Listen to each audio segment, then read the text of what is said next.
started out just as a regular church attender at St Mary's Westfield, and then after a couple of years got involved with youth work, doing Sunday school, things of that nature, and then wanted to take that further.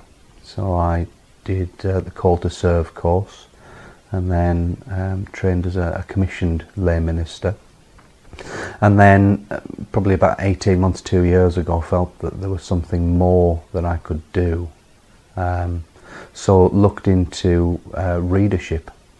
I went away to university, studied theology initially and then social work, and was a social worker for 26 years. But through that time, I always felt that I was actually responding to God's call on my life. And that just gradually changed and evolved as I was growing and developing and having new experience and acquiring new skills. I became a lay reader in 1998, and from that time onwards became much more involved in ministering within the church. I think it was 2009, and the vicar of my church asked me if I'd like to go on the Call to Serve course, and which I responded I was very keen to go on it, because at the time I'd been working very hard at work and was reducing my hours down, and felt I wanted to commit a bit more time to finding more out about Christianity. I wanted to meet more Christian friends, and I was just ready to give more time to it. So I didn't really think hard about the Call to Serve course as a title. I was thinking, ooh, more Christians fellowship and learning. So I quickly started that, and about halfway through it, it suddenly sort of dawned on me that perhaps God was calling me to do something a little bit more full time that might involve some study.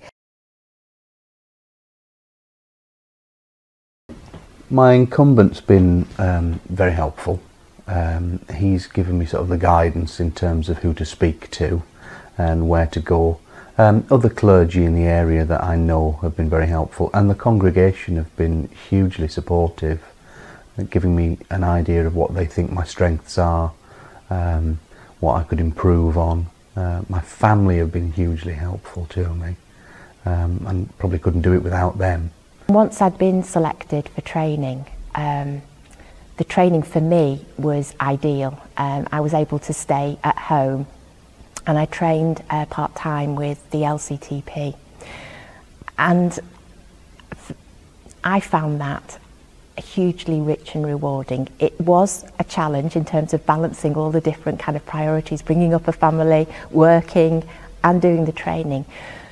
But I would go off to a tutorial in the evening about the compassion of God, and the very next day it was felt like what I was learning was being put into practice in what I was doing. Along the way, my friends have been so helpful, my family, my husband, and also the courses I've done. Before I started training with LCTP, I did do a year with WTC, which I was keen to do because I'd never written essays. I did a science degree, and I just wanted to really see that I could actually cope with that type of academic study, and it was a very encouraging year, was that. That probably came via my wife. She tends to get messages, shall we say. I'll be doing something and she'll say, this feels like that you're doing the right thing here. And I've learned that I do what my wife tells me. So at some point she said, I think God's wanting more from you. I think what you're doing is right, but I get the feeling that God is calling you to do more. And I've learned to trust her sense on that.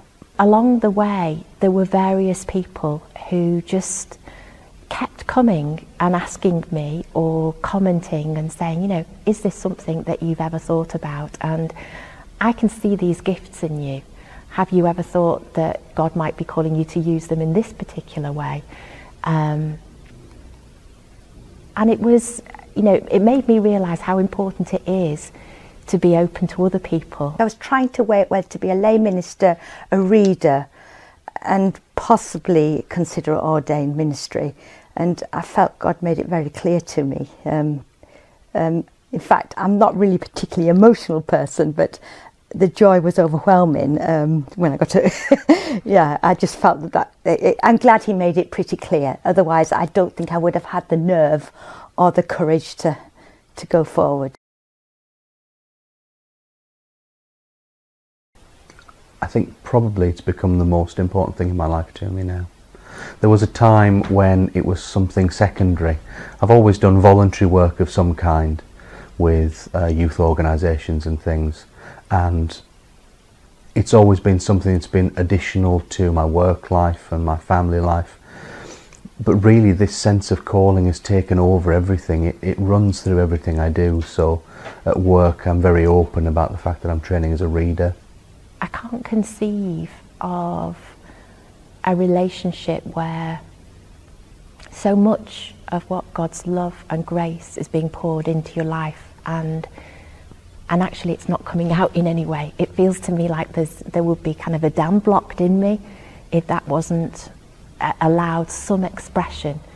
I think ever since I became a Christian, actually at the age of 16, I've always wanted to tell people about the Christian faith. I think that's been what I've always wanted to do, and I've tried to do it in a limited capacity in my work and amongst people I know, but I think that is the area that I just really want to tell people, you know, about Jesus, and I can see this is a greater possibility to do so. There's always this sense, I think, of what is life all about? What am I for? Which job is going to fulfill me? How do I fill my hours? Now I just feel very calm about life generally and whatever is thrown at me. I think it's really brought me closer to God as well. I think I have a greater love for him than I have. Yes, it is very important. I used to be somebody who liked everything very ordered and planned, and to know what was coming and to have those 5-year, 10-year plans mapped out. And to be honest with you, I haven't got a 5-year plan anymore. I have no idea where or what God is going to use me and in what way God is going to use me. But actually, rather than feeling anxious about that, I just feel incredibly excited.